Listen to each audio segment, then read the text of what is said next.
Did you know that the bottom six forward was invented by the First Nations people over 300 years ago?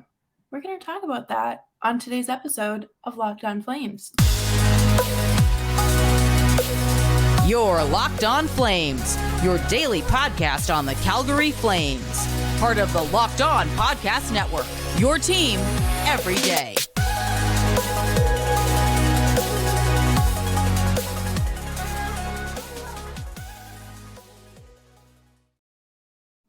Hello, everyone, and welcome to Locked On Flames. My name's Jess Belmosto, and I am joined by my partner in crime, Nick Zararis. Nick, how are you doing today? Oh, no.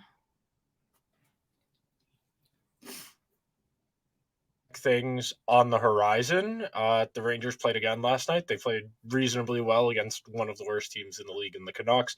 The Flames are back in action tonight. There's a lot to talk about, but today we've got something very big picture and abstract to discuss because of what happened the other day. Yes, and I think it's very fair to sit here and elaborate and unpack more of our decisions and why we stand by them.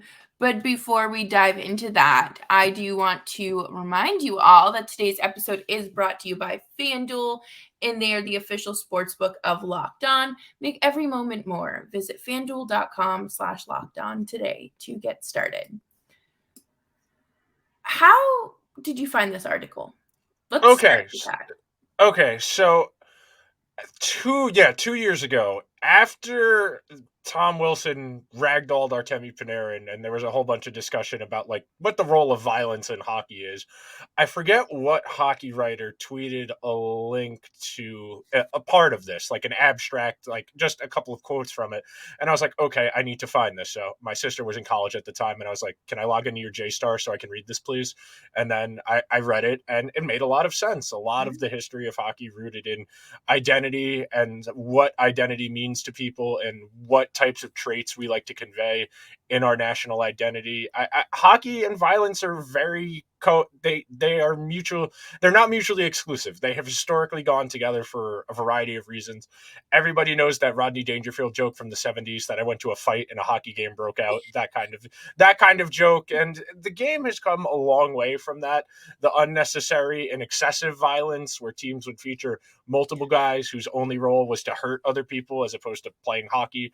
But it's still a presence in the game today. And it's all rooted in history. This is one of the things that if you take the time to learn about, it's very interesting to learn about why hockey, when you think about comparing to the other sports in soccer and baseball and basketball and football, fighting and just excessive violence are not part of the game the way it is in hockey. Because in football, you have physical play, you have tackling, but that is an inherent part of the game because you have to bring the other person to the ground. In hockey, it is a suggestion. You do not have to hit somebody to take the puck away from them. It is a means of getting the puck away from somebody else. And the fact that this is how it kind of carved out is very interesting because of where it comes from originally and why it is the way it is. Yeah, absolutely. I think that you can absolutely see the change in violence and over the years. Like I remember growing up and hearing about how Mike Milbury climbed into the fan stands and beat a fan with his shoe. And then, I mean, this isn't really like violence, but how Harvey the Hound got his tongue ripped out by a head coach. And, I think that we have come a long way from, only having players out there whose role is to enforce and police what's going on the ice. But when you sent me this article, it did open my eyes even more and educated me. And I think that's one of the things is like, you see people saying like, oh, you're not a real hockey fan if you don't appreciate the hits, or, it's just part of the game. And it's like, it is, but it doesn't have to be. Like, do you ever wonder where it came from? Because it's not like it just popped up overnight. It's been there forever. Unsurprisingly, this is something rooted in working class strife. One of the points in the article is developing where the Canadian identity getting linked to hockey comes from. And originally, the first major sport in Canada, first organized sport, is lacrosse. And then it was kind of rooted in how can we get the working class and the native people out of playing lacrosse because we want to play this ourselves as rich people. And they came up with complicated rules about what qualifies as amateurism, similar to what the Olympics used to be, where if you made any kind of money, you weren't eligible to play on lacrosse teams in certain leagues. That was their way of weeding out people who had to work during the week from playing on the weekends on these club teams. That's the start of where, okay, so where do these working class and poor and native people go? They go into hockey, and hockey develops a little bit later on. And the identity of that working class is the rugged, the masculine, the I work with my hands all day type. And it is seen as a virtuous trait to be excessively physical, to be able to be tough, to withstand injuries.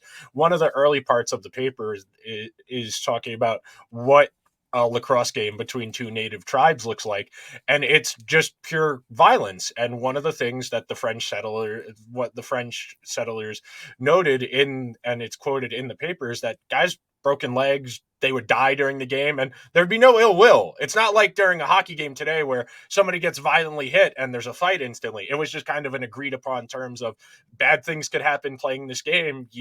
Part of respecting the game is not to react if something bad happens. And it's very crazy to think about how you go from 400 years ago, native peoples playing a game, to where we are now, where we've modernized a game. And in the paper, modernize is termed as like professionals, like getting paid to play, organized, standardized rule book, commissioners, franchises, all that stuff.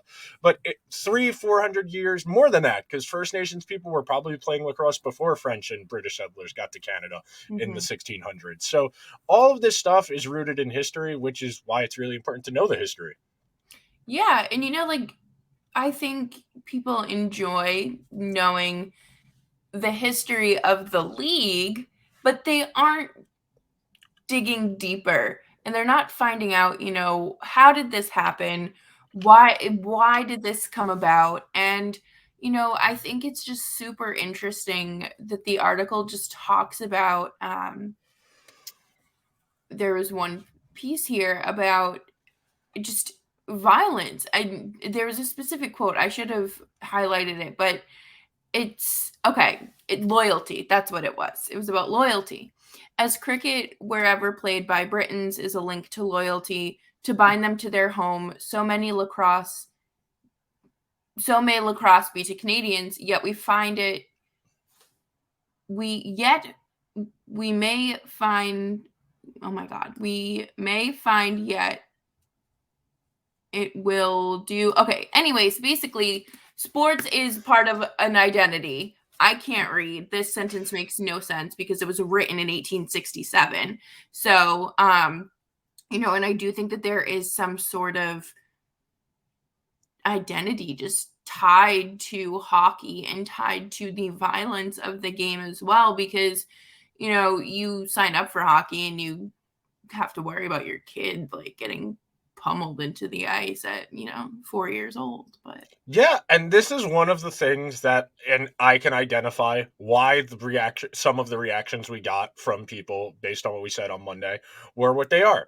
People have spent their entire lives in hockey getting told these are the virtuous traits, these are the traits you want to represent, you want to be tough, you want to be able to withstand whatever happens, you want to stick up for your teammates, all of those things. And questioning those questions their value system. When you question people's value systems, they get uncomfortable and they naturally go to the gatekeeper device of, well, you don't actually like this, or you didn't do this, or you do that. That's all it is. It's rooted in well, wait a minute, are my values where they should be? And that's not to question anyone's values. We're talking about a game here. This isn't, a life or death type thing. We're not talking about politics or anything like that. This is a game. And I understand why people get so defensive about something they love. That I completely understand the reactions and why we got what we got and where they come from.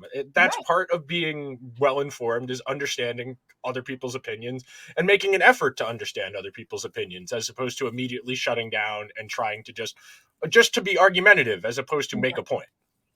Yeah, and I think we can touch a little bit more on that next.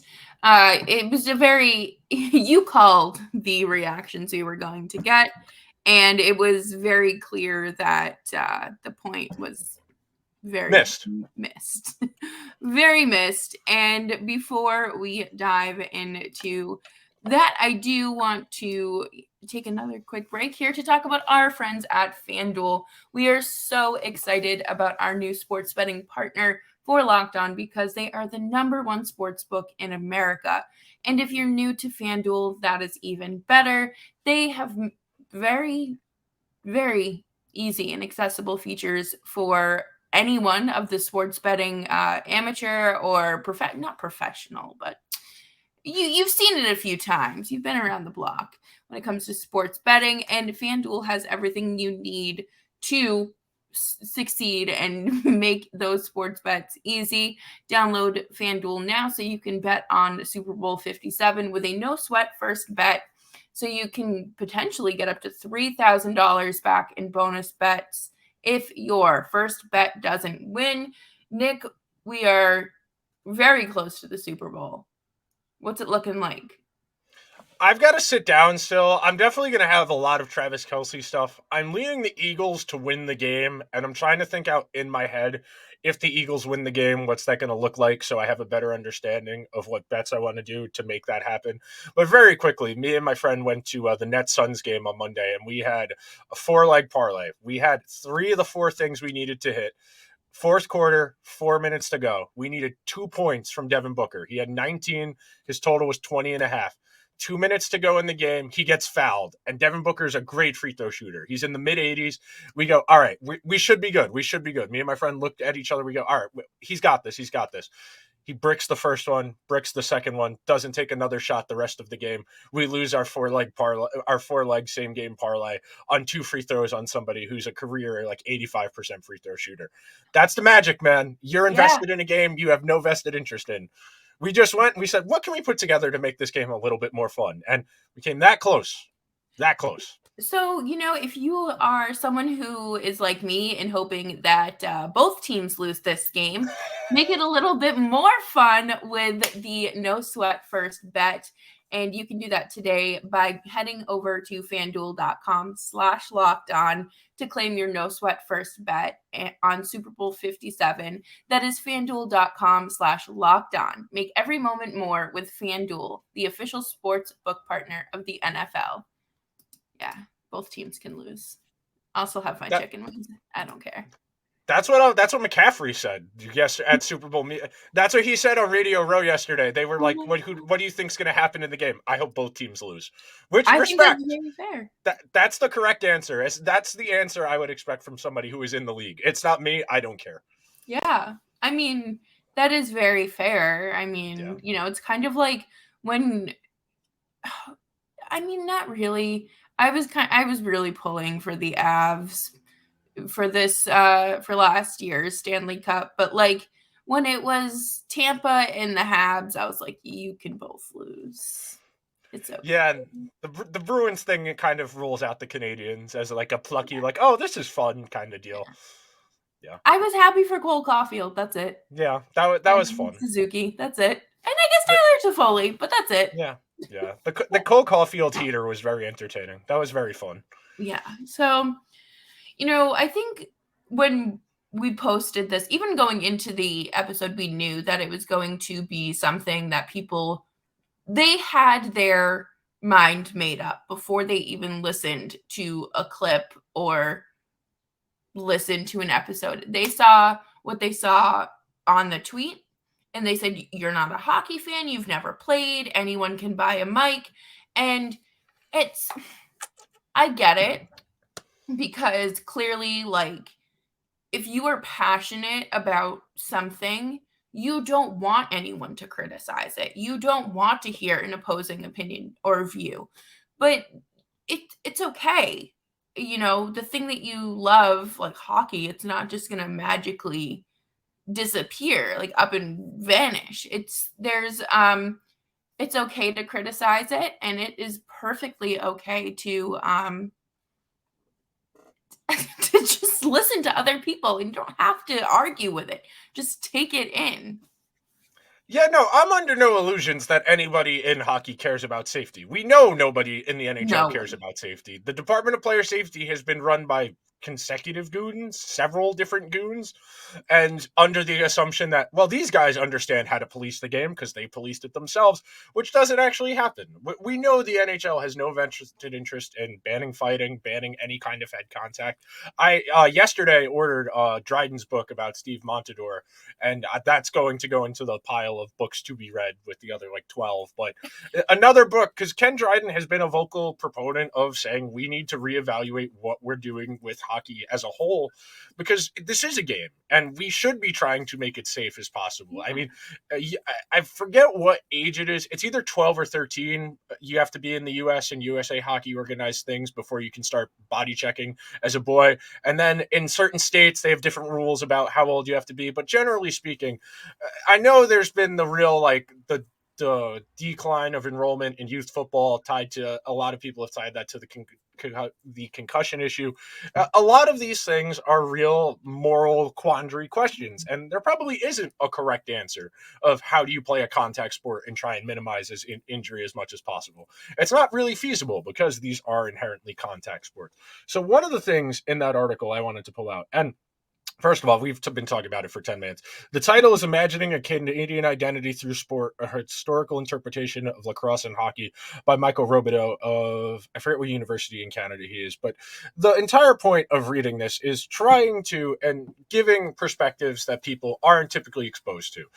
And when you approach things from a outside looking in perspective, it's one of the things that makes Boy on Ice such an interesting book. And so, such an eye-opening look is the person who wrote it covered the Avalanche for like a year out of college, but other than that, not a hockey person, just a general reporter who has a casual interest in sports. And it's such a detached view of just when you try to unpack what sports are from outside of the sports world, it just kind of sounds insane when you say it like, this is all for fun. These guys are getting paid millions of dollars. They have crippling opioid addictions, alcohol dependencies. Also, we can pay money to go watch them play a game. Like, when you unpack it in a sentence by sentence line, that kind of just doesn't compute. It really stretches the imagination to be like, why are we doing this again for fun? But if the Yeah. people playing it are suffering life altering and serious post career injuries and even dying prematurely, that really kind of opens the question of, well, what are we doing here? I mean, the one quote from one of the book reviews I read yesterday, because I was skimming back through Boy on Ice because I didn't have time to read a 300-page book in a day yesterday. But That's the surprising. one quote from the review, one of the reviews: Boy on Ice is a startling indictment of the groupthink that prevails within America's vast athletic industrial complex. Those bright arenas in which any pleas for mercy or mortality are drowned out by the roar of our own barbarism. I mean, that's more or less what we said on Monday. We can understand why people enjoy the, oh wow, that guy just got thrown across the ice like a rag doll. I understand why it's your barbaric nature. It's Yeah. animalistic. It's that's exciting. That's something I don't see every day. I completely understand that. This is a game. We can change the rules. It's like Monopoly. If we want to change the rules, if you want to play where if you land on the tax thing, you have to put the money in free parking, you can make the rules up. It's a game. These are not rules endowed by God or anyone else. The Yeah. rules can be changed at Not any time. government. Yeah, exactly. The rules can be changed at any time. We are under no illusions that the rules are going to change anytime because the vast majority of hockey fans feel that it is an essential part of the game. But the last part of this that we want to talk about in the third segment that I find very interesting is the stuff in there about the Summit Games from Russia and Canada in 1972. And that is in part where a lot of my perspective of what violence in hockey is generally used for, and it's to level the playing field between more talented and less talented players. The way I always describe it is, who's the best player in the world? Connor McDavid. Who's the best defenseman in the world? Cale Makar, Adam Fox. Why are those guys great? Because they can be everywhere and they don't need to, they can be anywhere they need to be on the ice and do it without getting touched. They can go around everybody else. You know who isn't as good? lesser players. Why aren't they as good? Because those guys have unique toolboxes. Adam Fox and Cale Makar, Quinn Hughes, the smaller defensemen, they have elite positioning and elite hockey IQ. They know where they need to be, so they don't have to line up the enormous hit. They can take the puck away and get going the other way on offense like that. That is the evolution of the game. The game is getting smaller and faster on purpose because it's more efficient to play the game that way. You mean not every player has to be like 6 feet tall in order to play in the NHL? Daryl Sutter, I'm looking at you. But coming up next, we'll definitely talk more about, just the fantastic evolution of hockey and everything that I guess some people don't want to hear because it's such a shame to them to hear a different opinion. But before we dive into that, of course, I want to tell you about a delicious snack that is now available at Walmart and Sam's Club, and that is Built Bar. If you're looking for a delicious treat that fills you up and doesn't, have too many calories, but you're still looking for something sweet, look no further and head to Walmart, Sam's Club, or Built.com to grab a Built Bar. They come in unbelievably delicious flavors such as churro, peanut butter brownie, and coconut almond. Next month is their March Madness bracket between flavors, and it's fun. And honestly, it's a great way to try new flavors and a great reason to, because you can actually compete in the bracket. But you don't need to wait around to get a box anymore. For years, we've just talked about ordering them. You can head right down to your local Walmart or Sam's Club and pick up a box today. They are just fantastic. I love them. Who doesn't love a good protein bar that just doesn't taste like grainy sand? So head on over to built.com today or Sam's Club to grab a 13-bar box with their hit flavors, brownie batter, and churro. You can thank me later. Oh, Nick. What are we going to do? It's fine. I'm perfectly okay with having a different opinion. It does not bother me. The people on the internet do not bother me. I do not care. If someone as terminally as online as I am was affected by what other people said to me, I would never go on the internet ever. I don't care. That's also very true. I do not care. And it's also it's always the same thing. First name, bunch of numbers with an athlete as the picture. And one of my favorite things to do, the way I gauge whether or not to reply to somebody who's being antagonistic, I click on their profile, go over to their likes. I look for a few key indicators of whether or not these are people who are dealing with a full deck of cards, and then we go from there. If they are not dealing with a full deck of cards, I do not engage with them. That's my rule of thumb for engaging with people on Twitter. That is incredibly fair, and maybe something that everyone should adopt, because at that point we might see less arguing and it might be better. But what on earth are we going to do if this sport just continues to destroy the lives of athletes post-career? I mean, I went and got it off the bookshelf. It's coming in very blurry, but this is Boy on Ice. It's about Derek Boogaard, the former NHL player who died at 28 years old of an opioid overdose. Suffered upwards of, under his estimation, there is a part in the book where a doctor explains to him what a concussion is. Because originally the doctor goes, how many concussions has the team or your doctor diagnosed you with? He said 2 or 3. And then the doctor was kind of confused and was like, are you sure? And then the doctor spent a few minutes explaining actually what a concussion is, about the lights going out for 10 to 15 seconds, having a sensitivity to light, all of those things. And he goes, well, now that you say it like that, probably a couple hundred. And you think about a couple hundred concussions as somebody in their early 20s and what that does to you, the sensitivity to light, the constant aching and soreness, the blurred vision, the inability that affects your vision. You're a less effective hockey player if you can't see as well. And you think about what that does and what kind of habits that develops. You Yeah. think about it, one of the things in there that I reread yesterday, because as a nerd, I do keep post-it notes in books when I read them so I can go back to things that I find interesting or need to reference later on.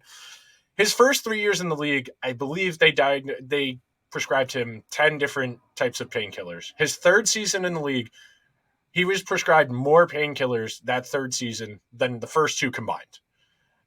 Part of the problem was after he got surgery, he was in touch with multiple doctors. He was in touch with the doctors who performed the surgery. He was in touch with the team doctors. So if he ran out of painkillers that he got from the OR and the hospital, he would call the team doctor and say, "Can I get more?" And then when he would finish those, he would call back the hospital and be like, "Hey, I finished those. Can I get more?" And built a self-sustaining cycle of, I need this. And then once he wasn't able to get them from the team anymore because he was entered into the NHL substance assistance program 2 separate times, then he saw typical drug-seeking behavior, went to people on the street to find painkillers to just be able to get through the day. And that is the type of life we're talking about here for these guys who sustain serious injuries. And yes, Derek Boogaard is an outlier case. Players like Derek Boogaard are not in today's NHL. The last of that ilk is Ryan Reeves, and with him, that might be the last guy we see of that ilk, of the pure enforcer that is the only reason they're on the team. Ryan Reeves genuinely might be the last one of those we ever see. I understand that that's an extreme outlier, but to get to that point, you're talking about guys in their teens, 16, 17 years old, repeatedly getting punched in the head, punching other people in the head, purely to advance in the cycle. Derek Boogaard only got to the NHL because during a line brawl in junior hockey, he pulled somebody out of a pile, beat the crap out of them. As he was skating to the bench with the official, he threw the referee off of him, went into the bench of the other team, and proceeded to beat the crap out of several people on the bench of the other team.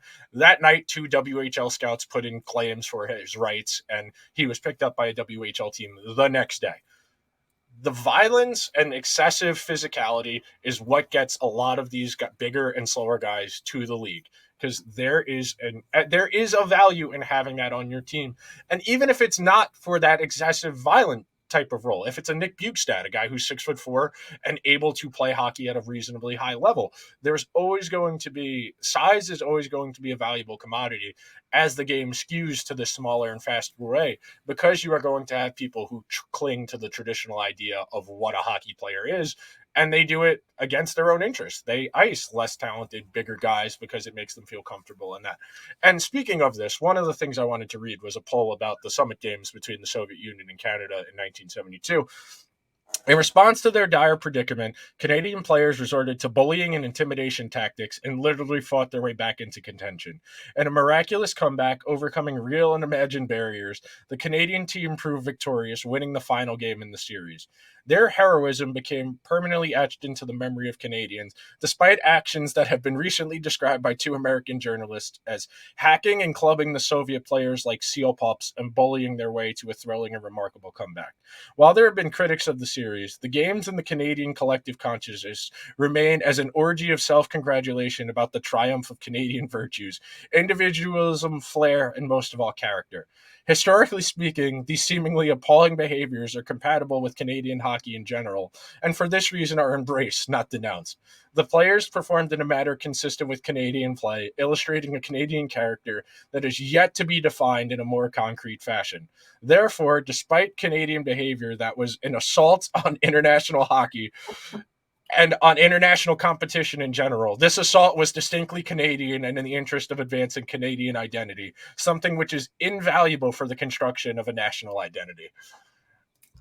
Well, you understand why these people are so passionate about the role of excessive violence in hockey. It is rooted in the lore of the game. You think about how deified players are for playing through severe and dangerous injuries. You think about Chara playing in the cup final with the fishbowl with a broken jaw. You think about Bergeron playing with a punctured lung. You think about Ryan McDonough playing with a broken ankle. You think about Barclay Goodrow playing with a broken ankle. You think about Gregory Campbell breaking his leg, blocking a shot, getting up and blocking another shot.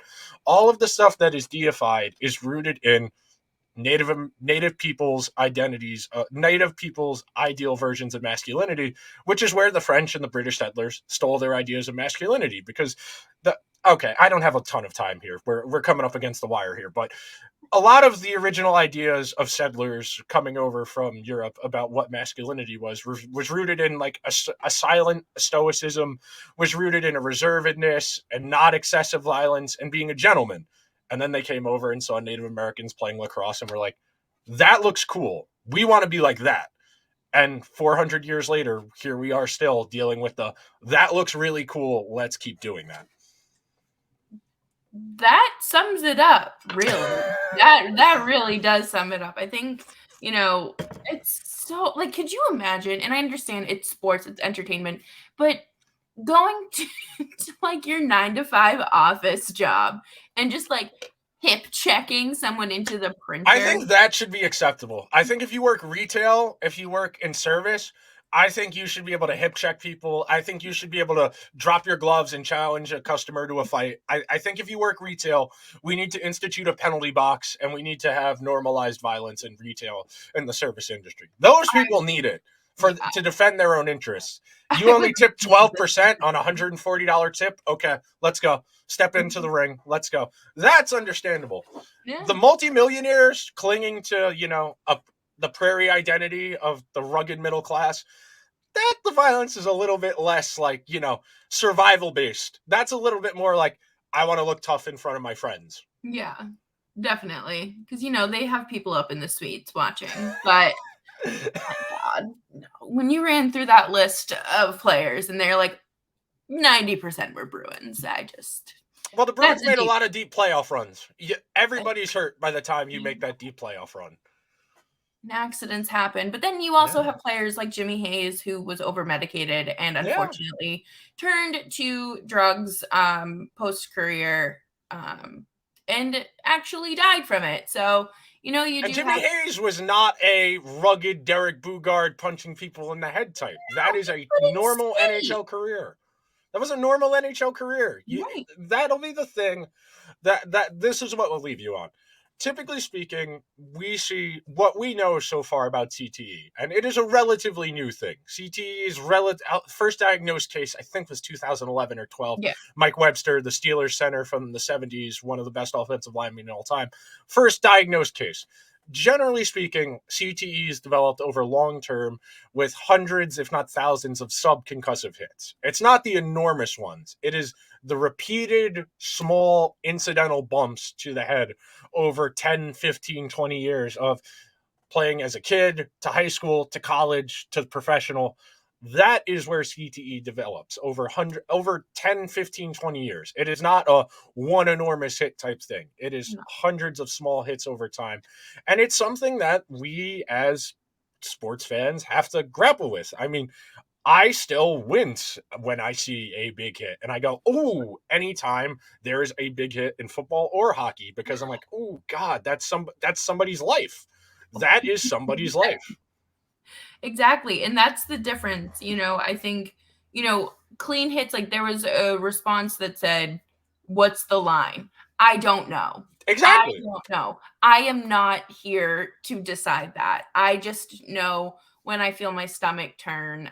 Exactly. That's probably some sort of indicator. But again, thank you everyone who, listens and keeps an open mind. And if you have questions and aren't going to frame them in an antagonistic way, I know my DMs are open. Nick, I don't know if yours are, but I'm happy to have a conversation because head injuries aren't something to take lightly, and really any sort of repetitive injury to any part of your body over a significant amount of time is just not ideal. So thank you everyone for tuning into today's episode. You can find us wherever you get your favorite podcasts, and of course on Twitter at Just Belmosto and at Nick Zararis. And I'll be back tomorrow with our winners and losers of the week and a recap of the Detroit Red Wings wonderfully probably beating our Calgary Flames. You don't think so? Detroit stinks. So do the Flames sometimes. The Flames are a good, mediocre team. They are one of the better mediocre teams. There are a lot of average to below average teams in the NHL. The Flames are one of the better of the average teams, and that is enough. Most That is nights. enough. Most nights. All right, everyone. So we'll be back, hopefully recapping a win. And Nick, we'll see you next week. Yeah. See you guys. Have a good weekend.